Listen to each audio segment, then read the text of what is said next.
우리 어린이 말씀 듣겠습니다. 거기 앉아 있으면 되겠어요. 다르게 나올 어린이. 예승이는 거기서 예승이도 말 잘 듣. 하나님 말씀 들읍시다. 자, 지난주에도 우리 들은 비슷한 말씀인데요. 내가 죄가 없는데도 하나님이 나한테 힘든 일을 생기게 해요. 물론 죄를 지으면 하나님께서 우리한테 힘든 일을 생기게 해서 그때는 어떻게 해야 되죠? 회개해야 되죠. 그러면 하나님께서 우리에게 힘든 일을 없애주세요. 근데 죄를 짓지 않는데도 하나님께서 우리에게 주시는 것을 보통 뭐라 그러냐 하면은 뭐라 그러죠? 죄가 없는데 하나님께서 우리에게 주시는 것을 보통 고난을 보통 주세요. 왜 고난을 주실까요? 우리가 싫어서가 아니라 우리를 사랑하시기 때문에 고난을 통해서 하나님을 더 의지하게 돼요. 내 스스로 할 수 없는 거니까 하나님 도와주세요 하면서 하나님께 더 가까이 나가고 마음이 더 순수하게 돼요. 근데 우리가 고난을 당하면 사람들이 어떻게 하느냐? 너 불행하지? 하나님 너 싫어하는 거야. 하나님을 믿는 사람이 어떻게 그런 불행한 일이 일어나 하고 우리한테 나쁘게 말해요. 그때 어떻게 해야 될 거야? 우리한테 힘든 일이 있는데 사람들이 너 힘들고 불행한 일이 있으니까 하나님한테 벌 받는 거야.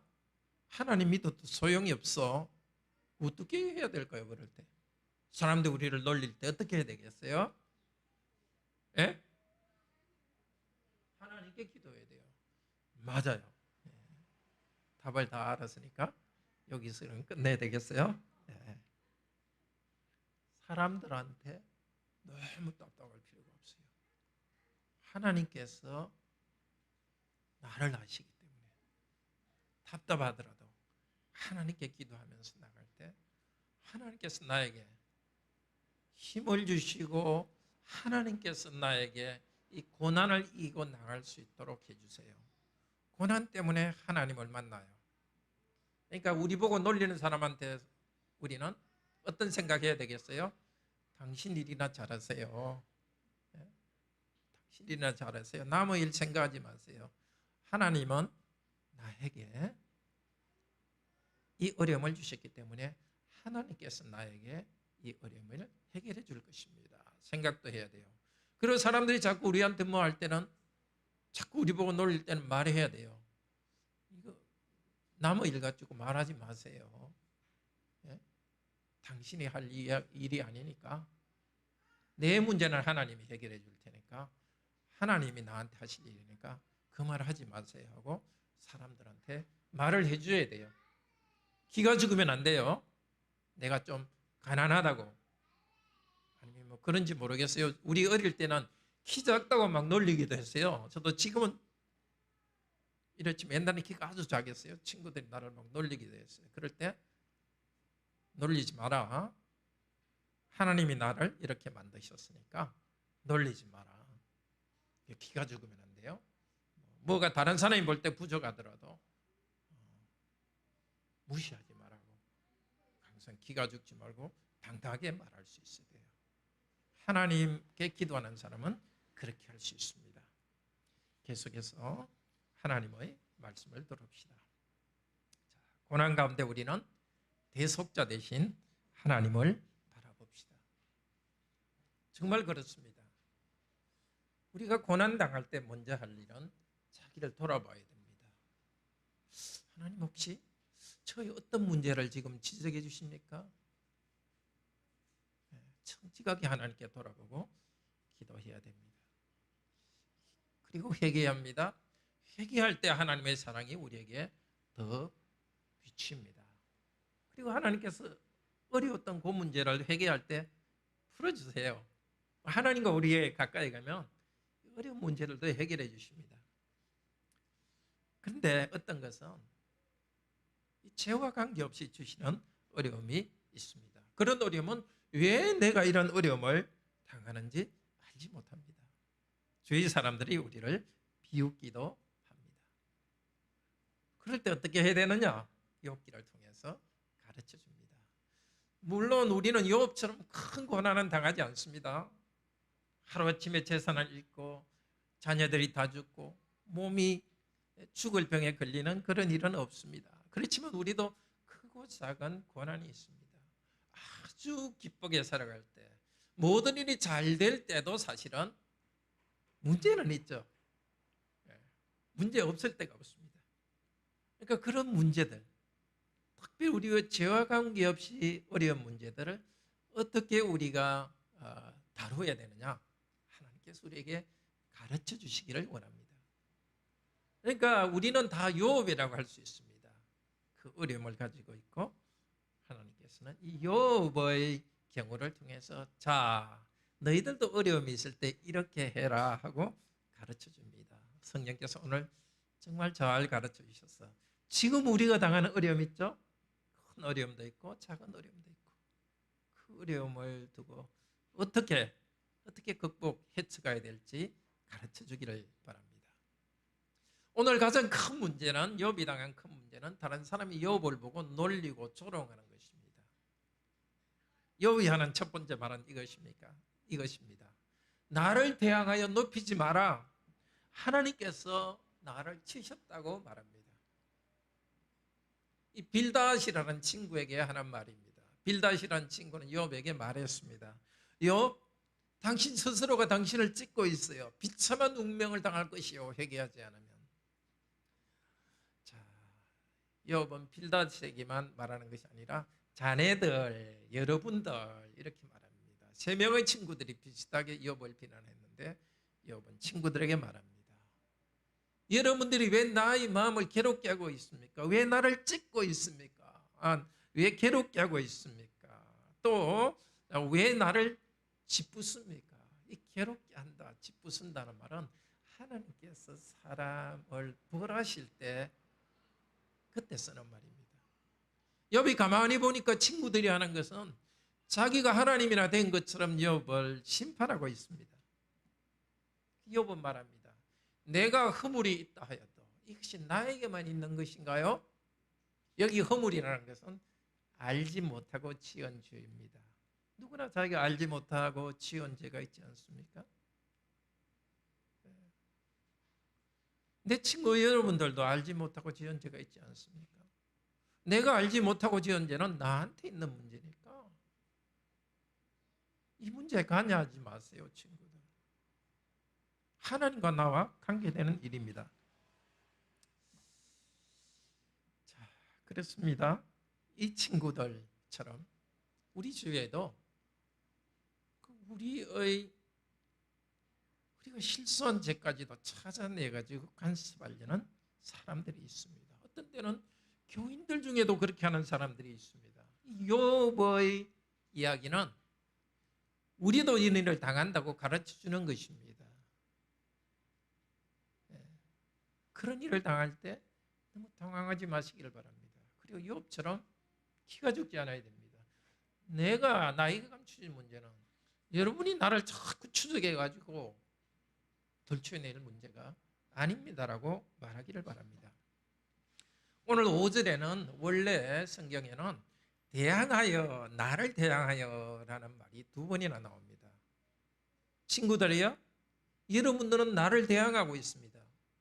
나를 대항하여 높이고 있습니다. 자, 친구들은 욥 너 회개하라 하면서 어떻게 하고 있다고요? 자만하고 있습니다. 욥, 우리는 너처럼 죄를 짓지 않았어요. 우리는 너처럼 불행하지 않아.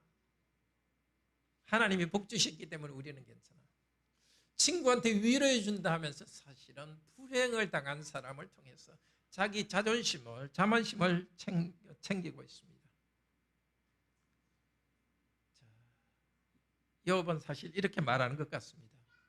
내 감추어진 죄를 찾으려고 하면서 나를 가지고 자존심 세우는 수단으로 사용하지 마십시오. 우리도 마찬가지입니다. 주위에 그런 것을 한 번씩 경험하죠. 곁에 있는 사람들이, 가까이 있는 사람들이 우리를 동정하는 듯 하면서 사실은 자기는 더 좋다고 자기를 자랑할 때가 있습니다. 그럴 때 욥처럼 기가 죽어서는 안 됩니다. 아니 때로는 이렇게 말해야 됩니다. 왜 내 힘든 걸 가지고 당신 자존심을 채우고 있느냐고. 욥의 뭐 보면 우리도 때로는 지혜롭게 그렇게 자신을 방어해야 된다는 것을 말합니다. 친구들이 욥에 대항하고 있습니다. 그런데 6절에서 욥은 말합니다. 하나님께서 나를 대항하신다. 똑같은 표현이 원래는 나옵니다. 자네들 아십시오. 하나님께서 나를 억울하게 하십니다. 하나님께서 정의를 굽히고 있습니다. 욥의 친구들은 말했습니다. 8장 3절에 보면은 하나님께서는 정의를 굽게 하지 않으신다. 이렇게 친구들은 말했습니다. 그런데 지금은 욥은 경험하고 있습니다. 하나님께서 정의를 굽히시고 있는 것 같습니다. 왜냐하면 욥이 특별한 죄를 짓지 않는데도 죄 지은 사람한테 내리는 그런 심판 같은 것을 내리고 있습니다. 하나님께서 그분의 거물로 나를 쌌습니다. 함정에 빠뜨리는 것과 같습니다. 여기도 나를 대항하여 이 말이 있습니다. 이유인지 뭔지 모르지만 하나님께서 나를 대항하고 있습니다. 하나님께서 나도 모를 이유로 나를 고난을 주시고 있는데 친구들이 나서서까지 나에게 고통을 줄 이유가 없습니다. 정말 알 수 없는 이유로 고난을 당하는 문제에 대해서는 나도 뭐라고 말할 수 없습니다. 그런 문제에 대해서 사람들이 나서서 우리에 대해서 이러쿵저러쿵 할 때가 있습니다. 우리도 욥처럼 생각해야 됩니다. 당신들까지 나서서 나를 괴롭게 하지 마시오. 그리고 때로는 지혜롭게 말해줘야 됩니다. 나도 이유를 알 수 없는 이 고난을 당하고 있는데 그렇게 불필요한 말로서 나를 괴롭게 하지 마세요. 믿는 사람에게도 그러고 믿지 않는 사람에게도 그렇게 해야 됩니다. 그리스도는 온유해야 됩니다. 그렇지만 그 온유한 것이 사람들이 나를 막 공격하도록 그들을 내버려두는 그렇게 당하고 있는 것이 온유한 것이 아닙니다. 양심적으로 하나님께서 나를 이유 없이 고난을 주고 있다. 그것을 알 때는 그 문제에 대해서 사람들이 우리를 공격할 때는 그렇게 하지 말라고 말하는 용기가 필요합니다. 7절부터는 욥이 계속해서 말합니다. 하나님께서 나를 치시고 있는 것이 이렇게 치시고 있다고 느낌을 말합니다. 7절은 원래는 이렇게 시작합니다. 폭력이요 이렇게 외치는 것입니다. 욥은 폭력이요 하고 부르짖고 있습니다. 도와줄 사람이 없습니다. 근데 사실은 하나님께서 욥이 말하는 것은 하나님께서 꼭 폭력을 쓰는 강도 같다는 것입니다. 도망가려고 하면 길을 막아서 길에 담을 쌓듯이 도망가지 못하게 합니다. 원래 앞쪽에서 사탄이 하나님께 말했습니다. 하나님 1장에서 사탄이 말했습니다. 하나님 당신이 욥에게 울타리를 딱 쳐가지고 보호해 주니까 욥이 하나님을 경외합니다. 울타리를 딱 쳐가지고 욥에게 재산도 많이 주시고 자녀도 많이 주시고 사람들에게 후히 베풀고 사람들에게 존경을 받도록 해주셨습니다. 울타리로 딱 쳐서 보호해 주셨으니까 복을 줍니다. 하나님께서는 아니다. 욥은 이런 것이 없더라도 나를 공경하고 믿는다. 하나님께 말했습니다. 하나님께서 말을 했습니다.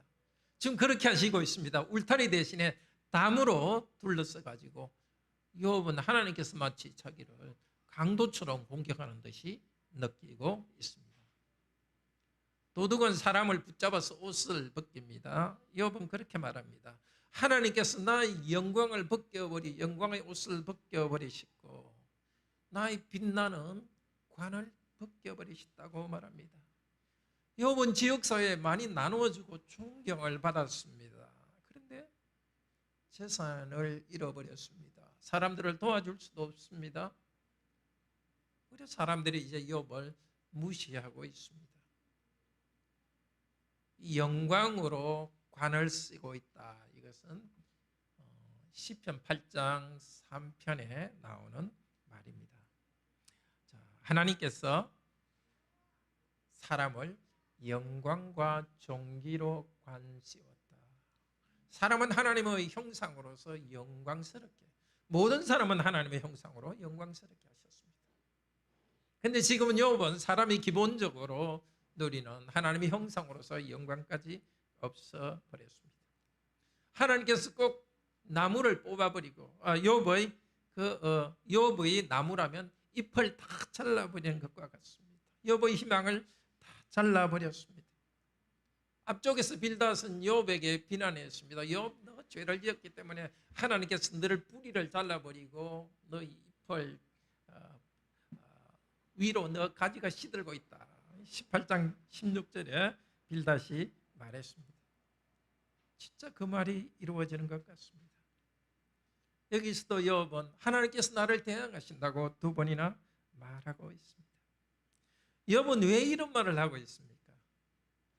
하나님께서 꼭 나에게 강도처럼 나를 괴롭게 하고 있다. 왜 그런 말을 합니까? 지금은 친구들을 보고서 그 말을 합니다. 친구들아, 지금 내가 당하고 있는 고난은 하나님께서 나에게 주시는 고난인데 너희들이 알 수 없는 고난이라는 것입니다.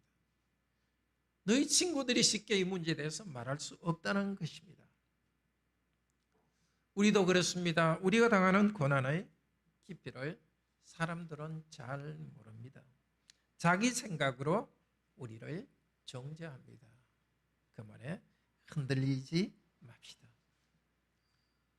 나에게 이 고난이 있는 것은 사실입니다. 그렇지만 여러분이 이 문제에 대해서 쉽게 조언할 문제가 아닙니다. 나는 이 어려움을 하나님께 호소하겠습니다. 그렇게 말하시기를 바랍니다. 사람들이 쉽게 우리 문제에 대해서 자꾸 말하지 못하도록 따끔히 말해 주십시오. 하나님께 자기의 문제를 가지고 하나님께 나아가는 성도는 사람들의 말 때문에 잠깐 상처는 받지만 상처가 계속되지 않습니다. 기도 가운데 하나님을 향하여서 나아갑니다. 우울에 빠지지 않습니다.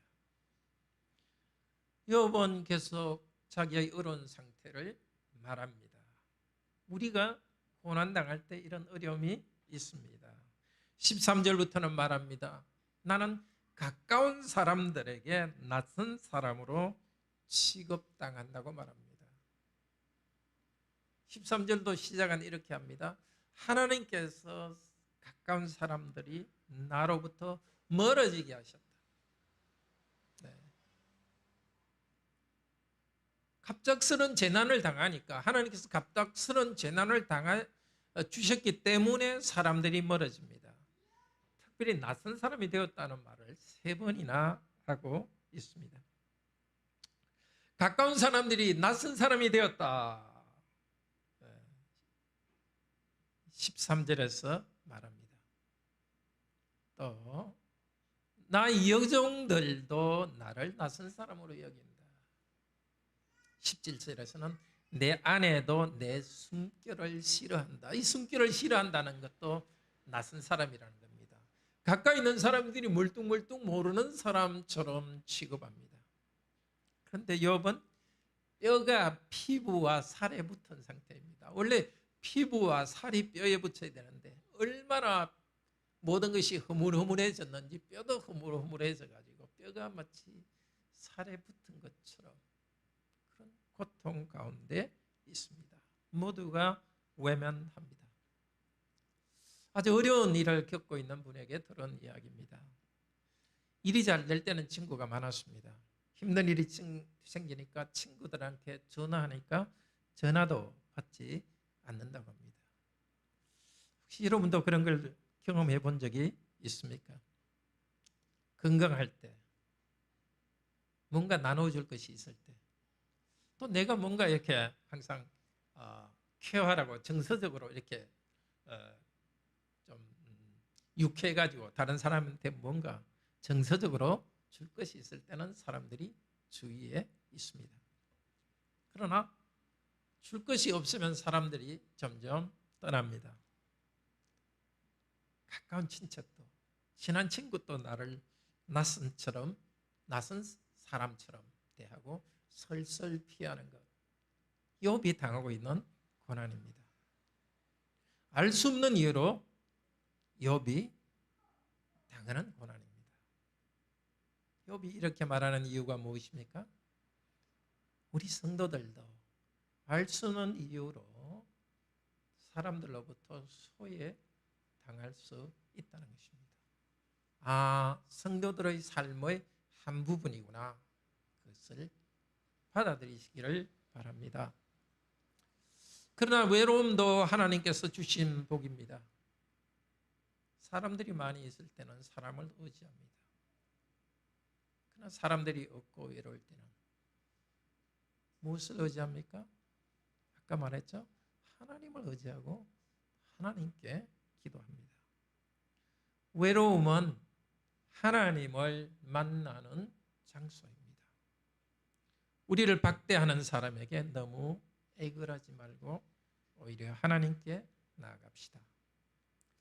욥은 21절부터 말합니다. 나의 대속자가 오실 것이고 나를 낯설지 않게 만날 것이다. 그런데도 욥은 친구들에게 먼저 이렇게 말합니다. 21절에서 날 불쌍히 여겨주세요. 날 불쌍히 여겨주세요. 내 친구들아, 간절히 호소합니다. 하나님께서 알 수 없는 이유로 나를 치셨는데 자네들도 나를 뒤쫓고 있습니까? 나의 살로도 만족하지 않고 있습니까? 하나님께서 욥의 살이 껍질부터 썩어 들어가게 했습니다. 그런데 친구들은 다시 욥에게 하이에나처럼 와서 욥의 살을 뜯어먹고 있습니다. 성경의 다른 곳에서는 살을 뜯어먹고 있다는 것은 말로서 사람들을 비방하는 것입니다. 우리나라 옛날에 우리 젊을 때 쓰던 말이 씹는다 이런 말을 썼는데 요즘도 그런 말 쓰는지 모르겠습니다. 어떤 사람을 막 이렇게 비난하고 고통을 주는 거 씹는다. 정말 살을 씹듯이 욥을 친구들이 비난하고 있습니다. 여러분은 왜 하나님처럼 나를 박해하십니까? 이 박해한다는 것은 뒤쫓는다는 뜻입니다. 추격한다는 뜻입니다. 마치 수사관들이 범죄자를 뒤쫓듯이 욥을 뒤쫓고 있습니다. 욥을 잡아가지고 고문하는 것 같습니다. 욥, 너 무슨 죄를 짓는지 말해봐. 죄도 없는 욥에게 끝까지 추적하려고 합니다. 병으로 지친 욥은 어느 폭력에 지쳐 있습니다. 그래 맞아. 내 죄 지은 걸로 할게. 됐다 그만해라. 그렇게 말할 수도 있었습니다. 내 허위 자백. 요즘은 그런 일이 없지만 우리나라에서도 옛날 경찰이나 검찰이 막 이렇게 고문을 해가지고 허위 자백을 받아내는 그런 시절이 있었죠. 요즘은 그런 일이 사실은 없습니다. 참 감사한 일이죠. 허위 자백을 받아내려 하니까 그냥 욥이 맞다 이렇게 할 수 있었지만 그렇게 할 수 없습니다. 만약에 욥이 허위 자백을 한다면 사탄이 맞다고 인정하는 것입니다. 사탄은 하나님께 말했죠. 하나님께서 욥에게 복을 주니까 욥이 하나님을 경외합니다. 그래서 복을 안 주면은 욥이 하나님을 경외하지 않을 것입니다. 그 말은 악한 사람은 벌을 받는다는 것을 욥에게 보여주고 착하면은 복을 받는다는 것을 욥에게 보여주세요. 그렇게 말합니다. 욥에게는 지금 예외적인 일이 일어나고 있습니다. 친구들도 사탄의 말을 따르고 있습니다. 욥 악하기 때문에 벌을 받는다. 착하면 복을 받는다고 말하고 있습니다. 만약 욥이 지금 그래 내가 벌을 받는 것은 악하기 때문이다.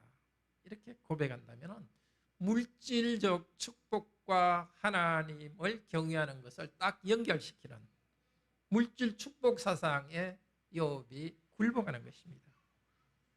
욥은 동의할 수 없습니다.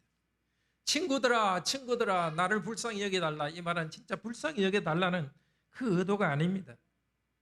하나님께서 나를 인정하셨다는 것을 강조하는 것입니다. 우리도 이렇게 욥과 같은 뚝심이 있어야 되겠습니다. 내가 분명히 양심적으로 잘못이 없는데도 사람들이 나를 비난하면서 공격하더라도 굴복하지 맙시다. 이것이 믿음입니다. 하나님께서 나를 변호할 것을 믿기 바랍니다. 사람들이 두려워서 나의 명예를 포기하지 맙시다. 신앙인으로서 내 양심을 지키는 이 길을 걸어갑시다. 욥은 하도 답답했어. 내가 죽더라도 내 답답한 이 심정, 나는 죄가 없는데도 이 고난을 당하고 있다는 것을 비스게라도 써두어서 남겼으면, 그 정도까지 답답하게 말합니다. 그러나 다시 하나님을 향해서 말합니다. 26절은 원래 나 자신은 압니다 이렇게 말합니다. 나는 압니다 하고 선언합니다. 뭘 안다고요? 나의 대속자가 살아계시니 마침내 그가 땅에 서실 것이요. 나의 대속자가 서실 것을 안다고 말합니다. 6절에서는 욥이 나는 당신들은 안다, 당신들은 알아라 이렇게 말했습니다. 뭘 알아라 그랬냐면 하나님께서 내 고소를 정의롭게 하지 않으시고 굽혔다. 하나님께서 불의하게 행하고 있다는 것을 알아라 이렇게 말했습니다. 욥 자신에게 불의하게 행하시던 하나님이라고 말했는데 이제는 다르게 말합니다. 그 하나님은 나의 대속자이다. 대속자로서 나를 변호하기 위해서 서실 것이라고 말합니다. 고난을 주신 하나님 그분이 바로 나를 변호하실 분이라고 말합니다. 여기에 대속자는 기업 무르는 자라는 뜻입니다. 이스라엘에서 기업 무르는 자는 그 공동체에서 소외된 사람을 가장 가까운 친척으로서 도와주는 사람입니다. 돈이 없어서 땅을 판 사람에게는 땅을 다시 사주는 사람이 기업 무르는 사람입니다. 돈이 없어 노예로 팔린 사람은 다시 사오는 사람입니다. 그래서 성경에서는 여호와께서 이스라엘의 기업 무르는 자라고 합니다. 이집트의 노예된 이스라엘 백성을 해방시켜 주셨습니다. 땅이 없는 이스라엘 백성에게 땅을 주셨습니다. 이제 욥도 말합니다.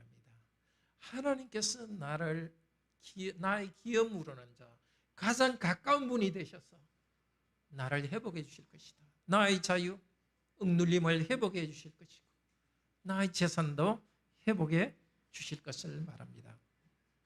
그런데 욥은 확신합니다. 나의 구속자는 지금 멀리 하늘에 계시다. 영적으로 하늘에 계시다. 그렇게만 말하지 않고 있습니다. 그분은 이 땅에 서실 것이라고, 욥을 일으켜 주실 것이라고 말합니다.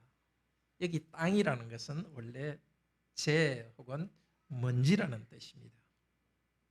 욥은 지금 어디에 있습니까? 이 말을 할 때 재 가운데 앉아서 기와 조각으로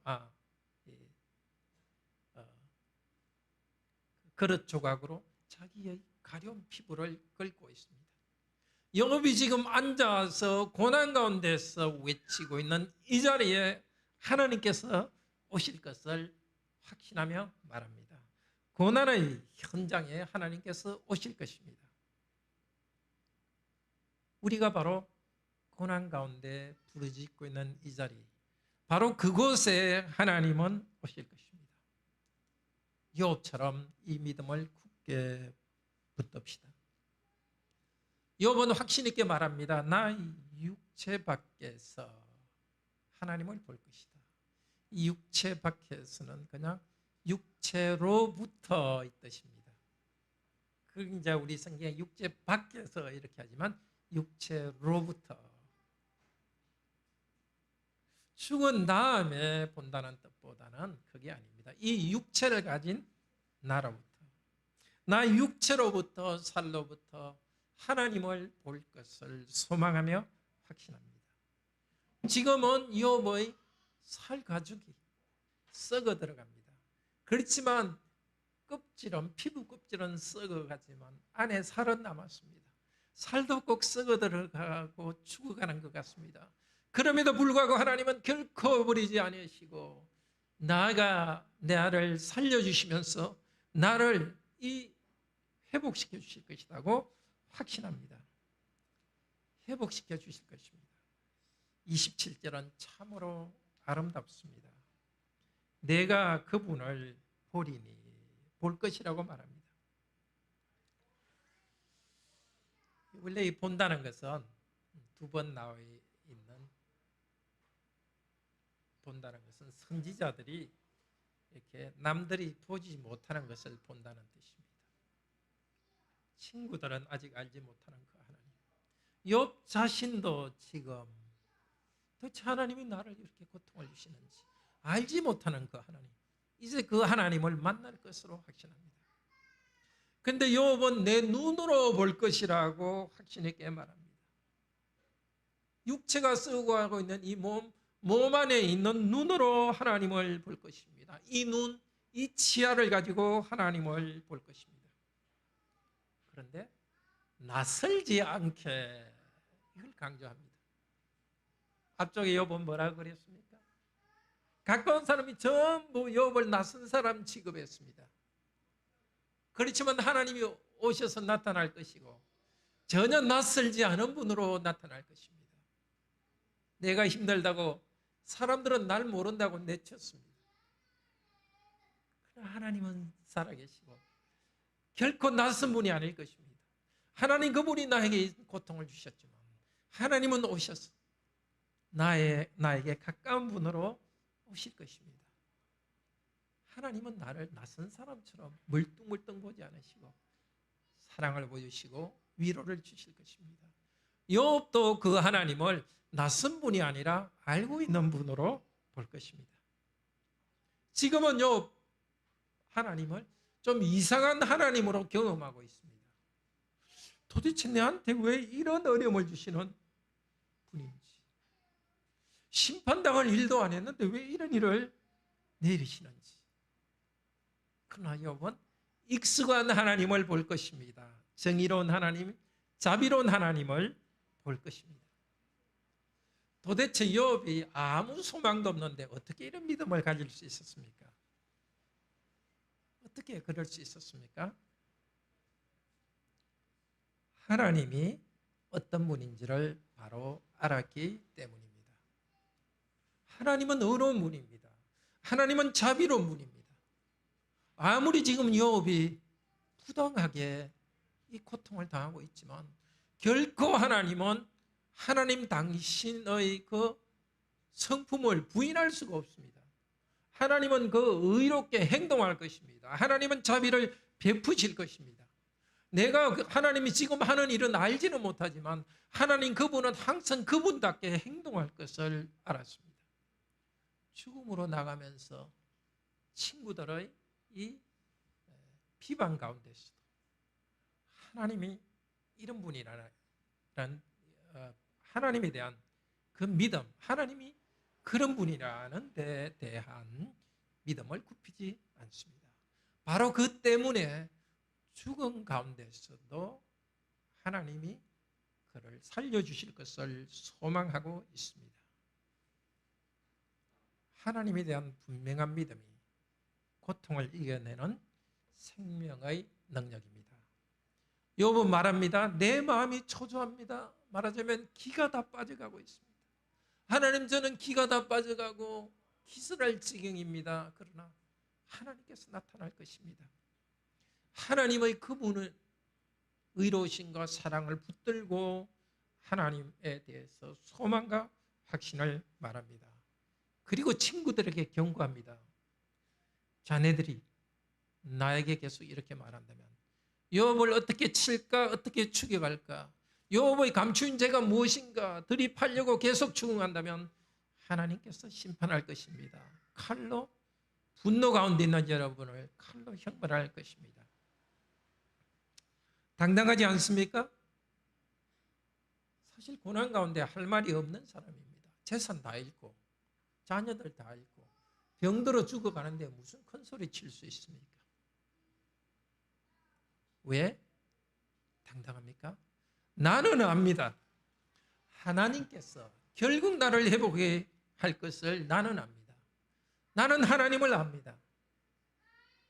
그 하나님께서는 나의 억울함을 풀어주시고 부당하게 나를 비방하는 너희 친구들을 하나님께서는 치실 것입니다. 여러분은 알아야 합니다. 이 고난을, 내 고난을 보면서 우쭐했던 여러분, 하나님이 치실 것입니다. 그런데 여러분 친구들에게 저주를 선언하는 것은 아닙니다. 이렇게 되면 하나님이 심판이 있을 것이라는 사실을 말해줍니다. 근데 나중에 보면 사실은 하나님께서는 결국 나타나십니다. 지금 19장이지만 38장 이후에 하나님이 나타납니다. 19장에서 38장까지 다 읽으려면 우리가 한 주에 6장씩 읽으니까 한 2주 동안에 읽어야 되죠. 그러니까 사실 하나님이 욥에게 나타난 것은 꼭 2주 후에 나타난 것은 아닐 겁니다. 친구들하고 만나 이야기한 게 어쩌면 뭐 한 며칠 동안 이야기했는지도 모릅니다. 하나님께서는 그렇게 멀지 않은 시간에 나타나셔서 욥 너가 옳다고 위로해 주셨습니다. 그리고 친구들에게는 너희들이 잘못됐다. 너희들은 벌을 받아야 된다.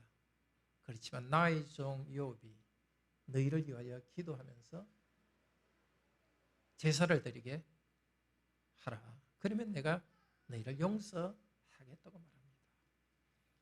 하나님께서는 욥의 확신을 결코 버리지 않고 만나주셨습니다. 그리고 욥의 친구들도 욥의 믿음 안에서 그 하나님, 신비하신 하나님을 알게 되었습니다. 욥은 아직 예수 그리스도가 이 땅에 오지 않았기 때문에 욥의 대속자를 눈으로 볼 수는 없었습니다. 영으로 하나님께서 하시는 말씀을 들었습니다. 그리고 또 죽은 자의 부활에 대해서 분명히 욥은 알 수는 없었습니다. 그러나 우리는 압니다. 욥의 대속자, 우리의 대속자께서 몸을 가지고 이 땅에 오셨습니다. 욥과 하나가 되셨습니다. 욥의 죄를 짊어지고 고난당하셨습니다. 욥의 고난을 짊어지셨습니다. 십자가에서 나의 하나님 어찌하여 나를 버리셨나이까? 하나님께서 아들 하나님을 낯선 사람으로 취급하고 나는 너를 모른다고 하니까 아들 하나님께서는 그렇게 외쳤습니다. 무엇 때문에? 저와 여러분의 죄 때문에 아들 하나님께서 버림받으셨습니다. 그리고 하나님께서는 아들 하나님을 부활하게 하셔서 의롭다고 인정하셨습니다. 누구든지 예수 그리스도를 믿으면 죄인인 누구든지 구원을 받고 의롭다 인정을 받습니다. 이 땅의 고난을 그리스도께 맡겨드리고 수고하고 무거운 짐진 자들아 다 내게로 오라 하는 그리스도께 맡겨드리고 나아갑니다. 우리는 이제 욥보다 더 분명히 대속자 예수 그리스도를 압니다. 그런데 대속자 예수 그리스도를 알고 지나던 사도 바울은 엄청난 고난 가운데 있었습니다.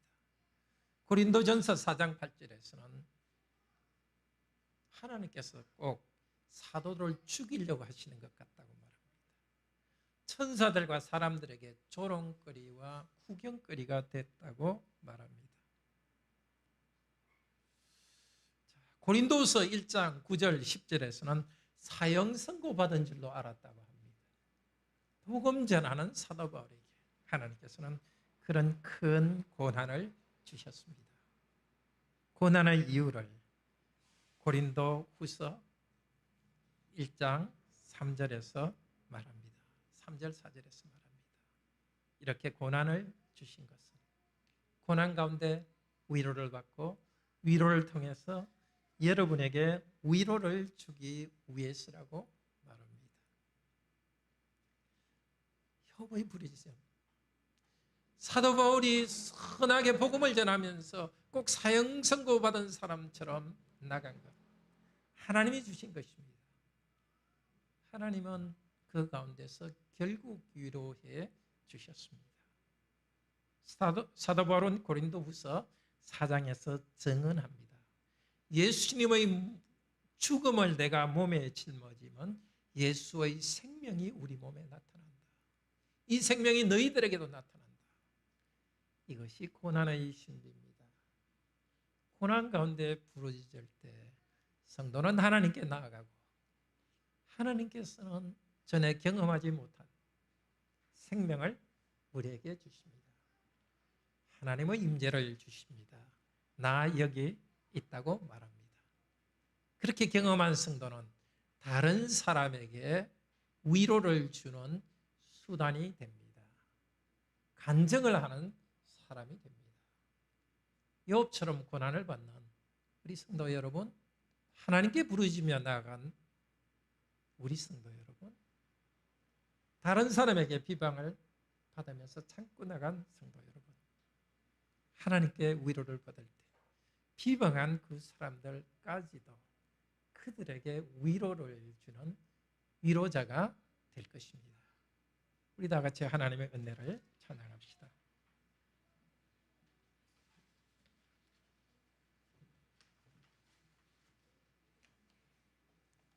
150장입니다.